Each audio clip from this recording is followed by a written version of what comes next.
Welcome to Bible Explained, where we walk verse by verse through Scripture to uncover meaning, context, and truth you can actually live out.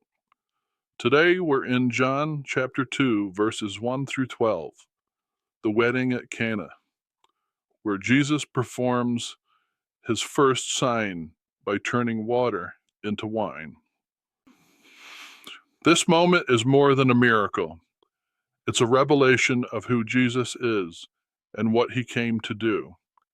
As we move through each verse, we'll see how ordinary moments become divine signs and how Jesus transforms what is empty into something full. Before we begin, make sure to subscribe to Bible Explained, like this video, and turn on the bell notification so you never miss a verse-by-verse breakdown of God's Word. Now let's open the Bible together. John chapter 2, verse 1 and 2. On the third day, a wedding took place at Cana in Galilee. Jesus' mother was there, and Jesus and his disciples had also been invited to the wedding. Jesus' first recorded sign happens in an ordinary human celebration. John shows that God's glory enters everyday life, not just sacred spaces. Jesus is not distant or withdrawn. He participates in community life, teaching that following him happens within real relationships. Verse 3. When the wine was gone, Jesus' mother said to him, "They have no more wine." Mary brings human need to Jesus.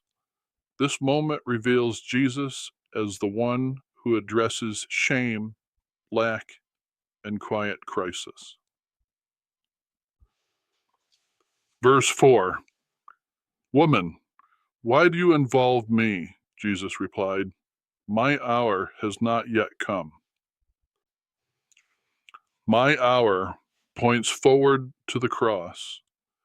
Jesus acts accordingly to God's redemptive timetable, not human urgency. Verse 5. His mother said to the servants, "Do whatever he tells you." Mary models true discipleship, complete trust, and obedience without knowing the outcome. Verse 6. Nearby stood 6 stone water jars, the kind used by the Jews for ceremonial washing, each holding from 20 to 30 gallons. The jars symbolize the old purification system. Jesus will transform what once represented ritual cleansing into something new. Verse 7. Jesus said to the servants, "Fill the jars with water." So they filled them to the brim. Obedience precedes transformation. God often works miracles after faithful, ordinary action. Verse 8. Then he told them, "Now draw some out and take it to the master of the banquet." The miracle happens without spectacle. Faith moves forward before visible proof. Verse 9. They did so, and the master of the banquet tasted the water that had been turned into wine.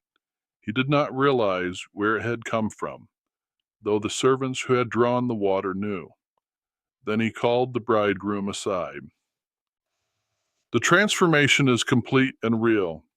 Jesus does not improve religion. He transforms it. Verse 10. And said, "Everyone brings out the choice wine first, and then the cheaper wine after the guests have had too much to drink. But you have saved the best till now." God's kingdom brings something better than what came before. Grace surpasses law. Christ brings fullness. Verse 11.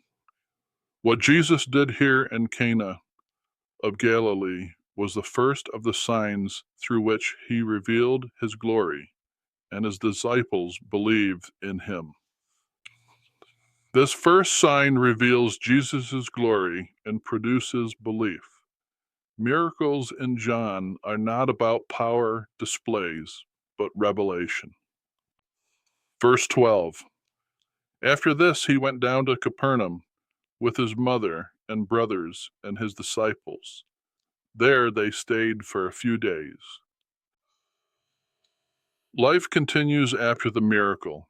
Faith grows in movement, not in spectacle. The wedding at Cana reveals who Jesus is and what he has come to do. John deliberately places this as Jesus' first sign to show that the Messiah does not begin his work with judgment or spectacle, but with joy, restoration, and abundance. What begins as a quiet human crisis, running out of wine, becomes a revelation of divine glory. The transformation of water into wine is not merely an act of compassion. It is a symbolic replacement. The water stored in jars meant for Jewish purification represents the old system of ritual cleansing. By turning that water into wine, better than what came before, Jesus signals that he is bringing something new, not external cleansing, but inner transformation. Not law, but grace. Not scarcity, but overflow. Jesus' reference to his hour connects this moment to the cross, showing that every miracle points forward to his ultimate act of redemption. The joy of the wedding anticipates the greater joy that will come through his death and resurrection. Just as the best wine is saved for last, God's greatest work in Christ is yet to come. The sign is performed quietly, without public display, and only a few truly understand what has happened. Yet its purpose is clear: to reveal Jesus' glory and to awaken faith in his disciples. John wants the reader to see that belief does not come from spectacle, but from recognizing who Jesus truly is.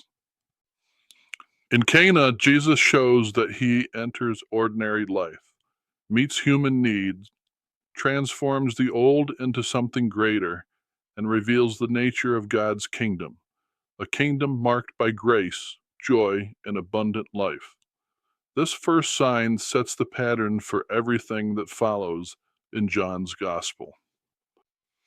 The wedding at Cana reminds us that Jesus steps into ordinary life and reveals extraordinary grace.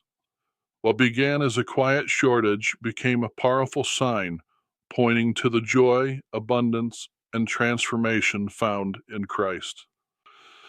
If this verse-by-verse explanation helped you understand Scripture more clearly, make sure to like this video. It really helps the channel.